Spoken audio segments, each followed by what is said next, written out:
it chapter by chapter, one bite at a time. So many adventures and mountains we can climb. Take it word for word, line by line, one bite at a time.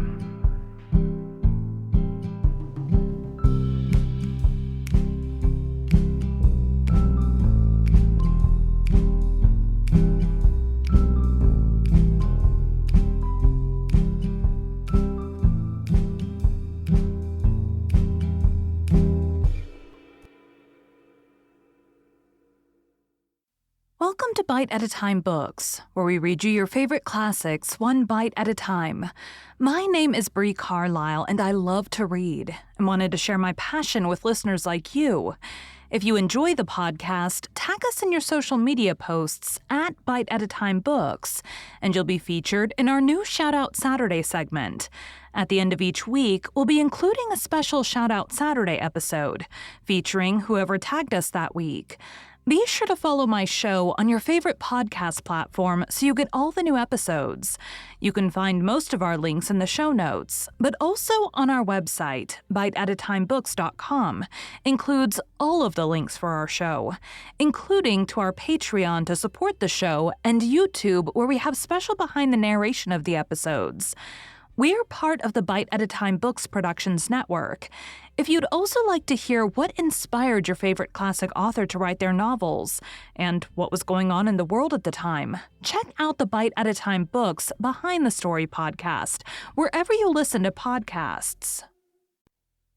Today we'll be continuing Anne of the Island by Lucy Maud Montgomery.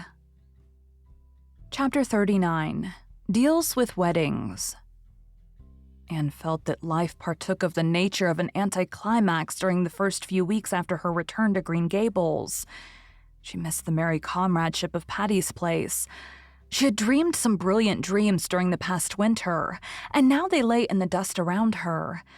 In her present mood of self-disgust, she could not immediately begin dreaming again, and she discovered that, while solitude with dreams is glorious, solitude without them has few charms.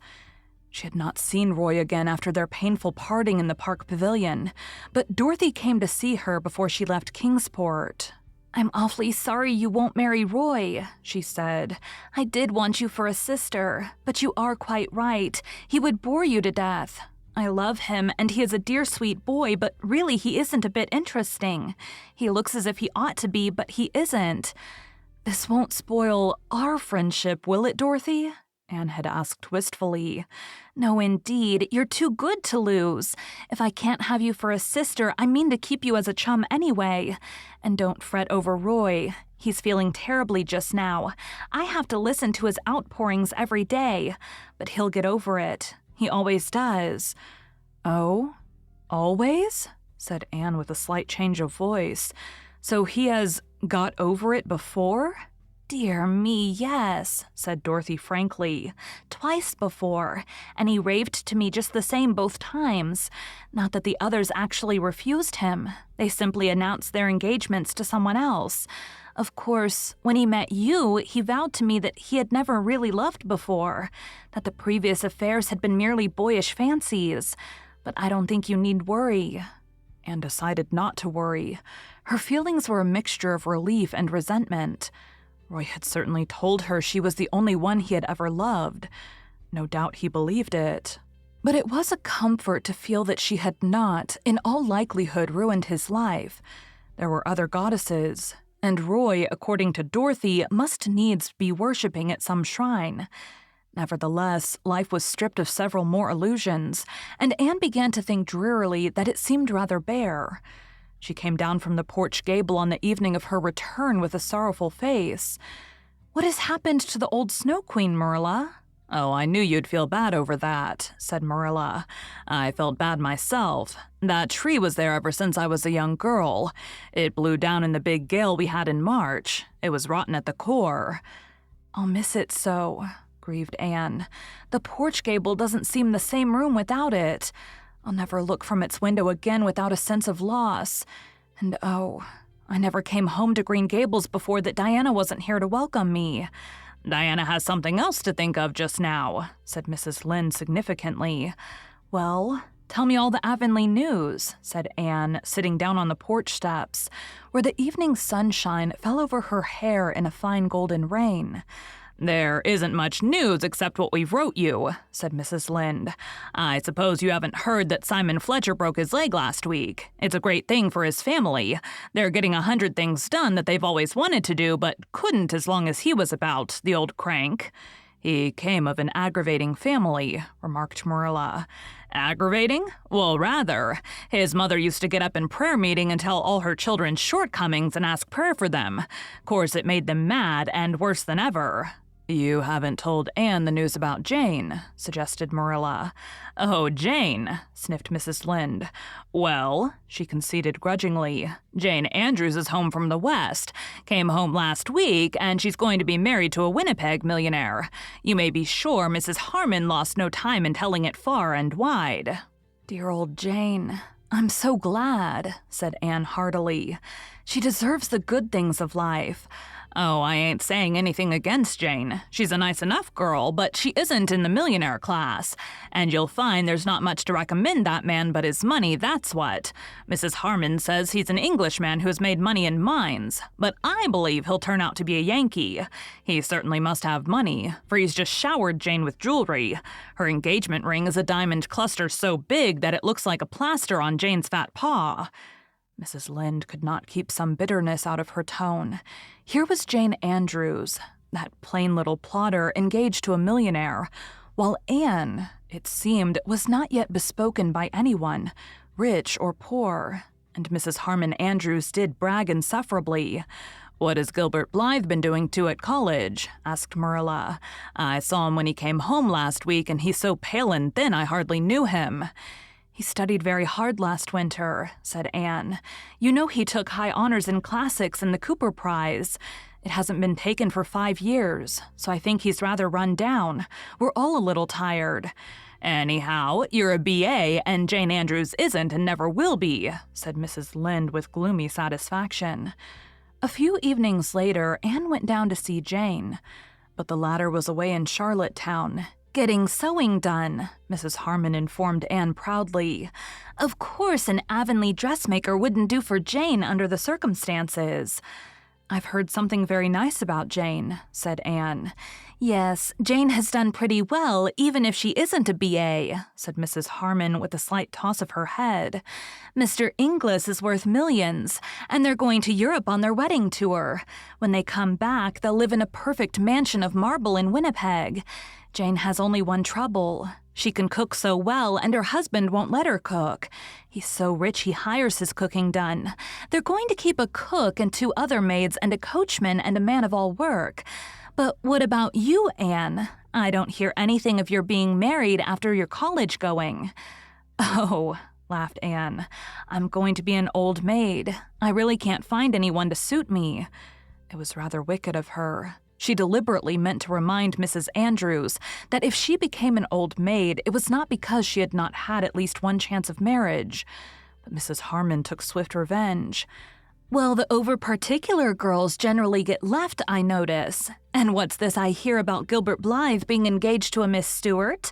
Charlie Sloane tells me she's perfectly beautiful. Is it true?" "I don't know if it is true that he's engaged to Miss Stewart," replied Anne with Spartan composure. "But it is certainly true that she is lovely." "I once thought you and Gilbert would have made a match of it," said Mrs. Harmon. "If you don't take care, Anne, all of your bows will slip through your fingers." Anne decided not to continue her duel with Mrs. Harmon. You could not fence with an antagonist who met rapier thrust with blow of battle axe. "Since Jane is away," she said, rising haughtily, "I don't think I can stay longer this morning. I'll come down when she comes home." "Do," said Mrs. Harmon effusively. "Jane isn't a bit proud. She just means to associate with her old friends the same as ever. She'll be real glad to see you." Jane's millionaire arrived the last of May and carried her off in a blaze of splendor. Mrs. Lynde was spitefully gratified to find that Mr. Inglis was every day of 40 and short and thin and grayish. Mrs. Lynde did not spare him in her enumeration of his shortcomings, you may be sure. "It will take all his gold to gild a pill like him, that's what," said Mrs. Rachel solemnly. "He looks kind and good-hearted," said Anne loyally, "and I'm sure he thinks the world of Jane." Said Mrs. Rachel. Phil Gordon was married the next week, and Anne went over to Bolingbroke to be her bridesmaid. Phil made a dainty fairy of a bride, and the Reverend Joe was so radiant in his happiness that nobody thought him plain. "We're going for a lover's saunter through the land of Evangeline," said Phil, "and then we'll settle down on Patterson Street. Mother thinks it is terrible. She thinks Joe might at least take a church in a decent place, but the wilderness of the Patterson slums will blossom like the rose for me if Joe is there. Oh, Anne, I'm so happy my heart aches with it." Anne was always glad in the happiness of her friends, but it is sometimes a little lonely to be surrounded everywhere by a happiness that is not your own. And it was just the same when she went back to Avonlea. This time, it was Diana who was bathed in the wonderful glory that comes to a woman when her firstborn is laid beside her. Anne looked at the white young mother with a certain awe that had never entered into her feelings for Diana before. Could this pale woman with the rapture in her eyes be the little black-curled, rosy-cheeked Diana she had played with in vanished school days? It gave her a queer, desolate feeling that she herself somehow belonged only in those past years and had no business in the present at all. "Isn't he perfectly beautiful?" said Diana proudly. The little fat fellow was absurdly like Fred, just as round, just as red. Anne really could not say conscientiously that she thought him beautiful, but she vowed sincerely that he was sweet and kissable and altogether delightful. "Before he came, I wanted a girl so that I could call her Anne," said Diana. "But now that little Fred is here, I wouldn't exchange him for a million girls. He just couldn't have been anything but his own precious self." "Every little baby is the sweetest and the best," quoted Mrs. Allen gaily. "If little Anne had come, you'd have felt just the same about her." Mrs. Allen was visiting in Avonlea for the first time since leaving it. She was as gay and sweet and sympathetic as ever. Her old girlfriends had welcomed her back rapturously. The reigning minister's wife was an estimable lady, but she was not exactly a kindred spirit. "I can hardly wait till he gets old enough to talk," sighed Diana. "I just long to hear him say mother, and oh, I'm determined that his first memory of me shall be a nice one. The first memory I have of my mother is of her slapping me for something I had done. I'm sure I deserved it, and my mother was always a good mother, and I loved her dearly, but I do wish my first memory of her was nicer. I have just one memory of my mother, and it is the sweetest of all my memories," said Mrs. Allen. "I was 5 years old, and I had been allowed to go to school one day with my 2 older sisters. When school came out, my sisters went home in different groups, each supposing I was with the other. Instead, I had run off with a little girl I had played with at recess. We went to her home, which was near the school, and began making mud pies. We were having a glorious time when my older sister arrived, breathless and angry. 'You naughty girl,' she cried, snatching my reluctant hand and dragging me along with her. 'Come home this minute. Oh, you're going to catch it. Mother is awful cross. She's going to give you a good whipping.' I had never been whipped. Dread and terror filled my poor little heart. I've never been so miserable in all my life as I was on that walk home. I had not meant to be naughty. Femi Cameron had asked me to go home with her, and I had not known it was wrong to go. And now I was to be whipped for it. When we got home, my sister dragged me into the kitchen where Mother was sitting by the fire in the twilight. My poor wee legs were trembling so that I could hardly stand.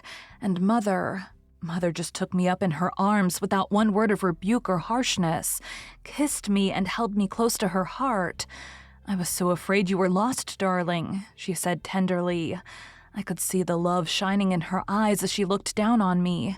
She never scolded or reproached me for what I had done, only told me I must never go away again without asking permission.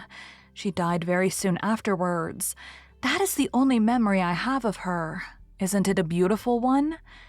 Anne felt lonelier than ever as she walked home, going by way of the birch path and Willowmere. She had not walked that way for many moons. It was a darkly purple, bloomy night. The air was heavy with blossom fragrance, almost too heavy. The cloyed senses recoiled from it as from an overfull cup. The birches of the path had grown from the fairy saplings of old to big trees. Everything had changed. Anne felt that she would be glad when the summer was over and she was away at work again. Perhaps life would not seem so empty then. "I've tried the world, it wears no more, the coloring of romance it wore," sighed Anne, and was straightway much comforted by the romance and the idea of the world being denuded of romance. Thank you for joining Bite at a Time Books today, while we read a bite of one of your favorite classics. Again, my name is Bree Carlile, and I hope you come back tomorrow for the next bite of Anne of the Island. Don't forget to tag us on your social media posts at Bite at a Time Books, and we hope to be able to feature you in this Saturday segment. Check out the show notes or our website, Bite at a Time Books, for the links for our show.